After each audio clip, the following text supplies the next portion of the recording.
In this video, we'll compare Protobuf versus JSON. We'll use small, medium, and large sizes of each and compare how fast each can serialize and deserialize, how many operations per second each can perform, and finally the size of the serialized object. The primary difference between the two is that JSON uses key-value pairs and nested structures to define attributes and their associated data. If you need to send data over the network to a client, for example, every single time you need not only send the data you want, like name, address, and maybe a phone number, but also the keys for each piece of data. And depending on the JSON, those keys can be a significant part of the overall size. Let's say we want to make it more efficient. Well, the obvious way is to decouple the schema from the data and only send the data over the network to the client. But now the client needs to have that schema in order to decouple our message. So by decoupling the schema from the data, we reduce the payload size but make it a little bit more complicated to work with and debug. Also, by reducing the data size, we reduce the time needed to serialize the data and also reduce the time that it takes to transmit the data to the client. For example, if you take the standard MTU packet size, which is around 1500 bytes, which is simply the number of bytes you can send from the server to the client in one shot.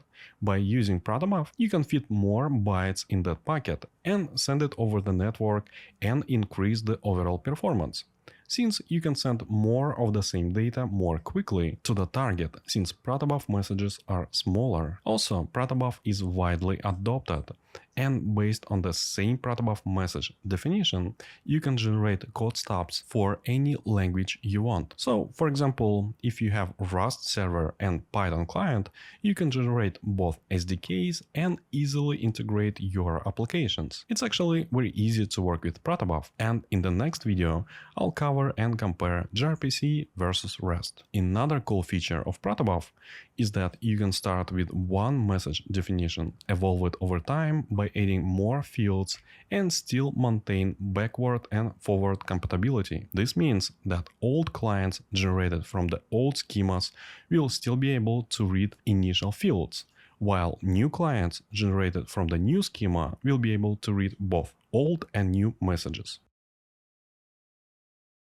Now, to be on the same page, when you serialize data, you are converting in-memory data structure like a struct or a class, for example, to a format that can be stored in a file or transmitted over the network to another server. When you deserialize, you read those bytes from the file or over the network and reconstruct the object in memory, so your program can use it.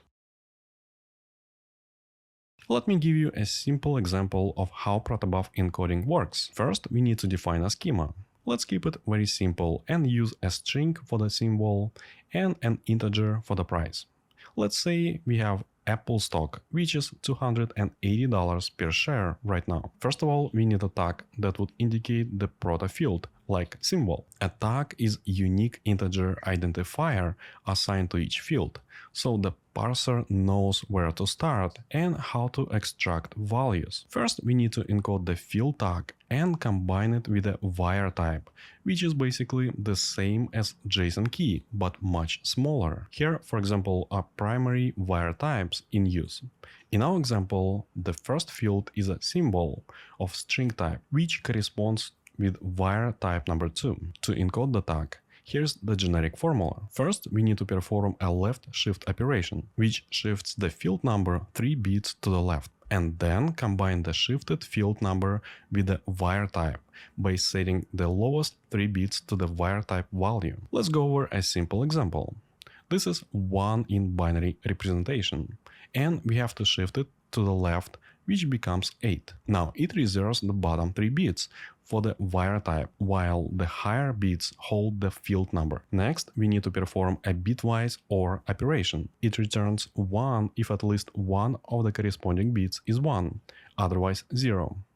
2 in binary is 1, 0. Let's combine the shifted field number with the var type by setting the lowest 3 bits to the var type value. The result, which is 10, is a single integer, the tag, that gets encoded as a variant in the binary stream. Next, we need to concatenate the tag plus payload for each set field. Let's go ahead and encode Apple in UTF-8. And finally, combine all of this together. We have the tag, which is 10.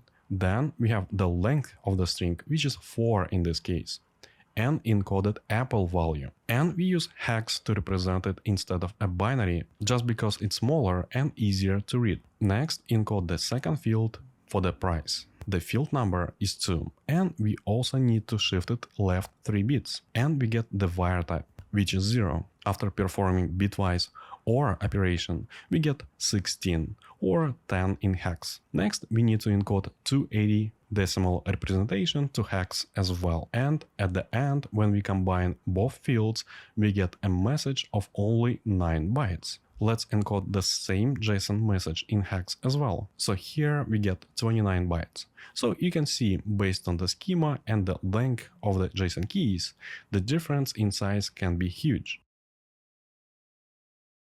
This video is sponsored by TestSprite. Whether you're writing code on your own or use AI, this tool can actually be very helpful for finding bugs in your code, especially if much of it was generated. Let's go over a simple example and I'll show you how you can use it and what type of bugs it can find for you. Let's use Cursor and generate a very simple Golang application with a single user's endpoint that you can use to create, list and delete users. In a few seconds, we'll get a fully working example, but it doesn't mean that it's immediately production ready. Now, to run the tests locally, we first need to install it. First of all, we need to generate a key. Let's give it a test name,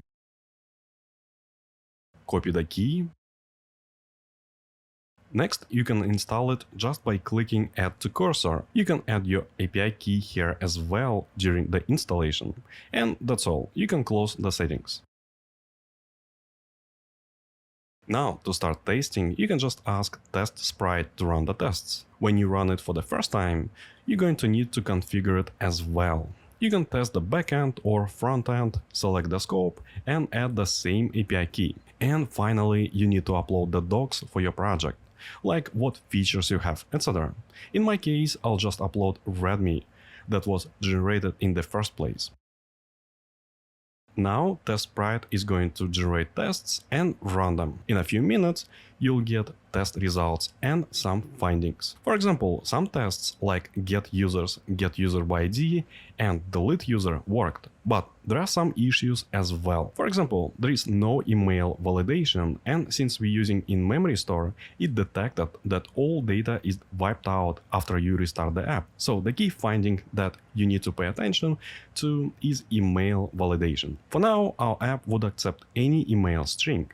You can also find the test report on the TestSprite website as well. Alright, let's go ahead and fix the email validation first. You can see that this fixes the test case that we had for email validation. To run the benchmark, I created a simple application in C++ that uses Protobuf as well as the fastest JSON library. It supports writes and reads. And as always, I run this benchmark on AWS using the same instance types that I would use in real production environments. Alright, let's go ahead and run the test. First, let's compare the smallest JSON and Protobuf message I have. In the first graph, you can see that it takes around 40 nanoseconds to serialize JSON and around 25 for the Protobuf. It's quite a significant difference. In the second graph, when we deserialize bytes, we still have a big difference between these two.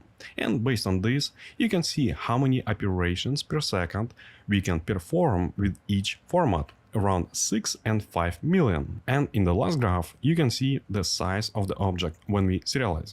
75 bytes for JSON and only 25 for the Protobuf message. Next, let's compare medium sizes, which would better illustrate real-world use cases. We still have a significant difference, around 190 seconds for the JSON and 110 for the Proto. And in the case of the medium size, it takes twice as much time to deserialize JSON compared to Protobuf. Also, we have more operations per second on Protobuf as well, and the size is significantly smaller for Protobuf, more than half. And finally, I decided to test large payloads, which you would almost never see in real life, but are still interesting to test. I was expecting the difference to be even bigger, but for some reason there is a threshold for the proto messages, after which it becomes significantly slower, but still performs better than JSON. In the case of JSON, I would say there is a linear difference for how much slower it becomes compared to Protobuf. So we have a lot of keys which need to be computed for proto messages, and I have a lot of string fields. You can find the source code as well as JSON and Protobuf examples in my public GitHub repository. Let me know what should I test next.